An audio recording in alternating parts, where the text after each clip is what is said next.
పట్నాలల్లా బడికోయే పిల్లల కోసానికి అక్కలు పొద్దుగాలనే లేచి ఇడ్లీలో దోశలో చేసి తినబెట్టి ఇంతంత అన్నం కూర వండి బాక్స్లో పెట్టి మాపటీలు నములుతానికి నన్ను స్నాక్స్ పెట్టి తోలుతారు.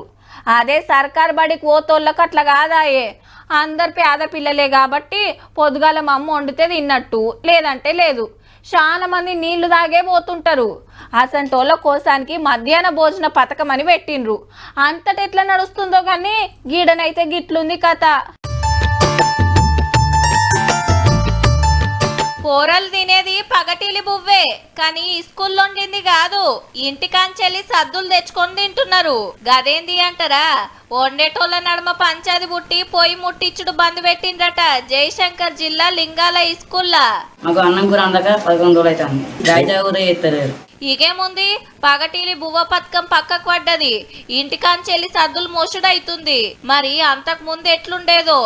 ఈ జావ మళ్ళీ ప్యాకెట్ పురుగులు వస్తాయి. అన్నంలో పురుగులు 2 రోజులు వచ్చినాయి. గంజులు ఇంటికాడ నుంచే 11 రోజుల నుంచి సర్ది తెచ్చుకుంటాను బాక్స్. బడి పిల్లలు ఆకలితోని క్లాస్ లో కూసోవద్దని పగటిలి బువ్వ పథకం పెడితే వండేటోళ్ళు లొల్లి పెట్టుకొని పోరలను ఉపాసం ఉంచుడేందో.